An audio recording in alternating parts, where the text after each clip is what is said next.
Veterinarians of Reddit, what is one thing you wish people would know/understand about their pet? About their pet. The best one I know is one I heard a while ago. You have your life, your job, your friends, your family to provide your social interaction per day. Your dog only has you. Interact with your dog for more than 5 minutes per day and maybe your dog will not go out barking every 5 seconds. I heard something similar. That logic is what urged me to make the habit of taking my dog for 4 to 5 walks a day. He can interact with other dogs and with the world around him that way. I think the pandemic is a good way to help people understand this better. Everyone is complaining about not being able to go anywhere and not being able to see friends and family. That's how your dog feels when you don't walk them or spend time with them. If your pet eats your weed stash, let the vet know. They are not going to call the police. They need to know everything they can to diagnose your pet. Edit. More info. I've seen a couple comments about how weed won't affect pets if it's not heated up. I'm not sure who told you that, but it's simply not true. Dogs will act stoned, drool, and leak urine. In fact, being upfront about it being weed is preferable. Otherwise your pet is having serious neurological issues. One time my ferret jumped on my desk and scarfed down 2 Adderall tablets that I had crushed and then put in empty capsules because I cannot swallow tablets.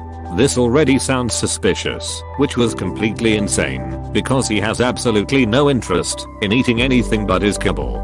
So I showed up at the vet with that emergency and hoped really hard they didn't think I had an amphetamine addiction lol.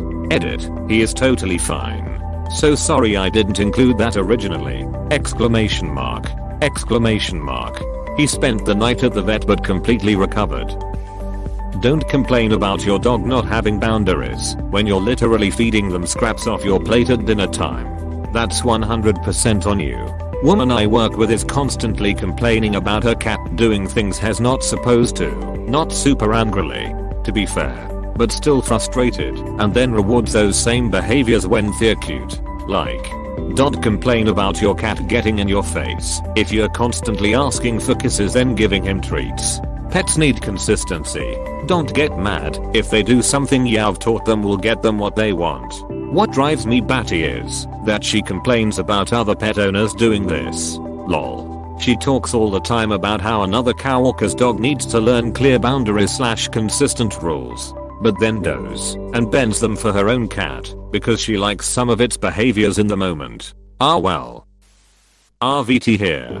Exotic animals, reptiles, birds, small mammals such as rabbits, hamsters, guinea pigs and rodents may be easy to acquire and assumedly easier to take care of, but most of these animals have very specific housing and dietary needs that need to be met and require enrichment. Also, not every veterinarian has experience with exotic animals, and exotic animal medicine is sometimes at a premium, but is still necessary. I've met a lot of people who get a small mammal or a small bird for like $20 from the pet store and then won't pay for medical care because it costs way more than the pet was purchased for. Edit. One more thing I want to add. Yes, rabbits/hamsters/guinea pigs/tigers/mice/rats/any other rodents are exotic animals. Physiologically they are quite different from a dog or cat and require very different medical care. Vet in the UK. 1. The sounds that flat-faced dogs make are not normal. 2. There is no such thing as he/she is just a bit stiff, but he/she is not in pain. It's just old age. If your dog/cat is stiff or slowing down on walks then it's very likely they are in pain. 3. On the same note, pain relief is important. Yes, all pain relief has side effects just like all human medication does. But please don't let your pet suffer.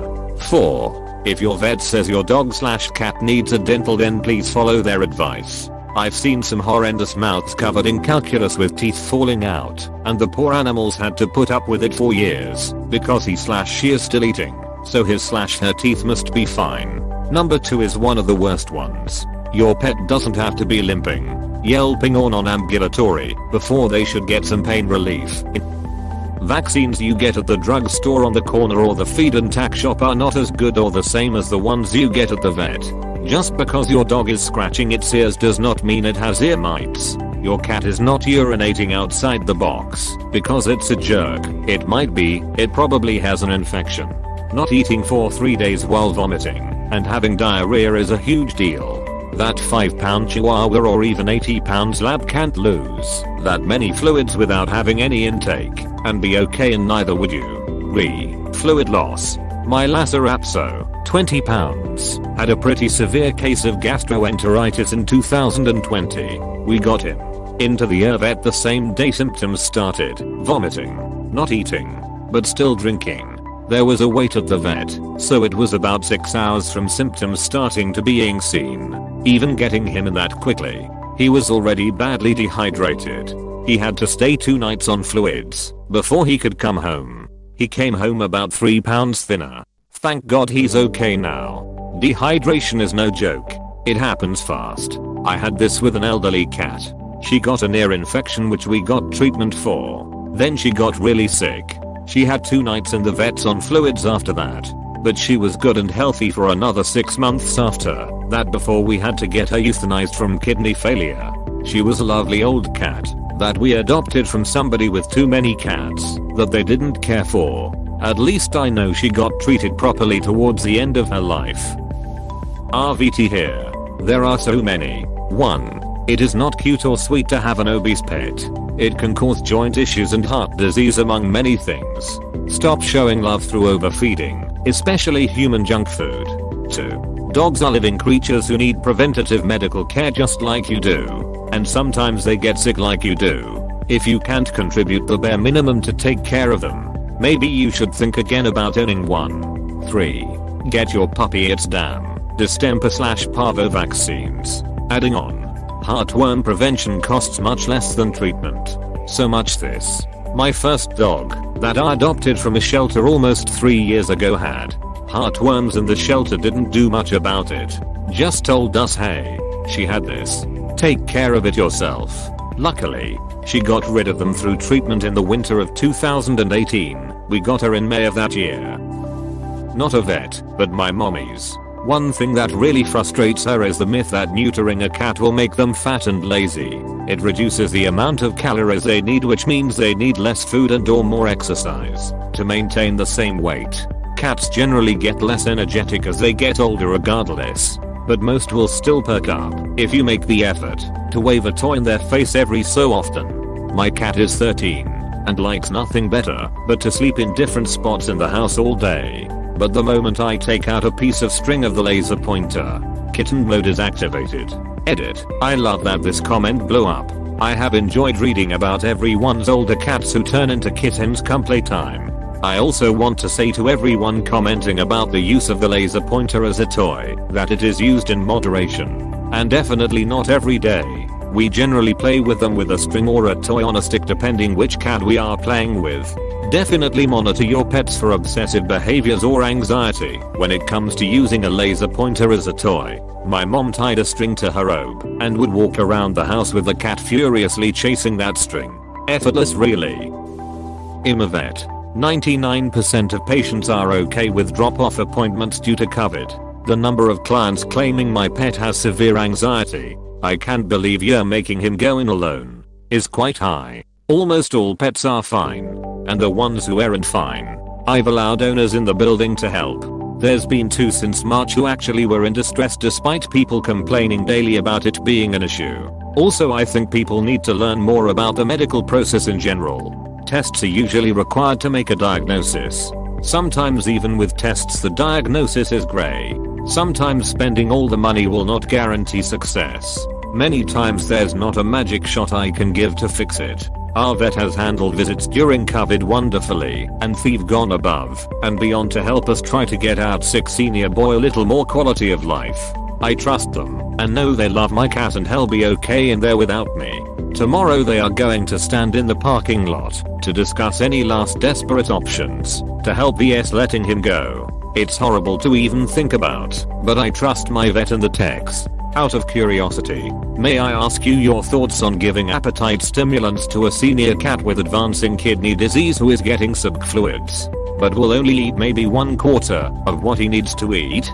He's losing weight that he really doesn't have to lose. I'm so worried about him, but above all I don't want my desire to not lose him cause him to suffer. You know? Thanks for your time. So appreciated. I know you didn't ask me, but I had a sickly cat. Sadly, we had to let him go last summer with plenty of comorbidities, and we had him on appetite stimulants as needed because he was in a similar boat to your cat. The relief we felt when he'd go over to his food bowl about a half hour after giving them was indescribable, especially if he was having one of his bouts of eating very little. Every cat and situation is unique, but if the vet is telling you it's an option that might help, I would go for it. Don't buy a dog only because you like the way it looks. Huskies and most sorts of shepherds are working dogs. They need lots of activities to be happy, and they often turn aggressive if they do not get enough of it. On this note, look into any breed of dog you want to buy and what it needs. Jack Russells are terriers and were bred for hunting foxes on farms. They need adventure, play, space and regular exercise. Just because it's small and looks cute doesn't mean you can keep it cooped up in an apartment. This is why there are so many yapping unhappy aggressive dogs around annoying everyone's neighbors.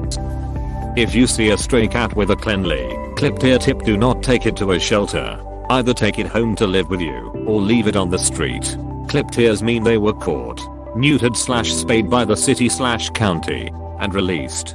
This is a way to control cat populations and, over time, protect wildlife.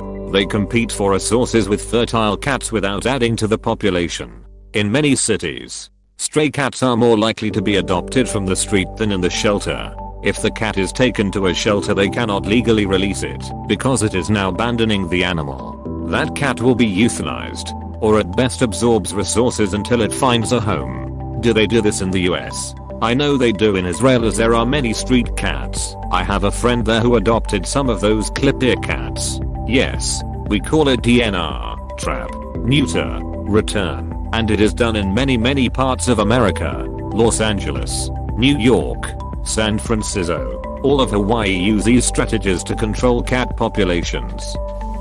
I wish that they understand that they have a live creature that need all type of cares, not just medical, but environment enrichment, a correct and health feeding, and why not, even emotional care. But the average pet owner think that him/her just have a teddy bear or something. It took my husband years to really understand our cat was a being with its own personality, preferences, habits, and likes, routines. Our cat is not just a pet. She is a being with her own wants and needs. If you want to cuddle and she doesn't, respect that. She was his first pet. Completely agree. But I'm amused because I wish my cat respected my boundaries in the same way that I respect his. Oh, you're sleeping? Tough. I want to cuddle and spot in bed next to you. Let me punch you in the face until you comply. Good job, he's cute. Ripping your cat's claws out to preserve your furniture is absolutely disgusting and inhumane. Don't justify it by saying that at least you're giving him/her a good home. You're depriving the animal of one of the core essence of being a cat. I only found out recently that it's like amputating the tips of your fingers from watching Kyle Hill. Thankfully none of our family pets have had to endure this, but it's still a horrifying thought. My mom had it done to my cat back in the early 2000s. It was horrible. Both of her front feet got infected, and there were even talks of possible amputation. Declawing is a disgusting, abusive thing. I feel so sad for my cat, even though she's been gone for years. We lived in the woods, so she'd go outside. It's not like she even scratched the furniture, but this definitely made it harder on her if she ever had to defend herself or even climb a tree to safety. I can't believe I have to say this. Do not use flea and tick treatment meant for dogs on your cats or on your children. I just found out that my sister used to regularly apply flea and tick treatments to her children to treat lice. If your cat or dog was hit by a car and is whining and limping when you bring them in and get asked when the accident happened, the damn answer best not be 4 to 5 days ago. But I haven't had time to bring him in.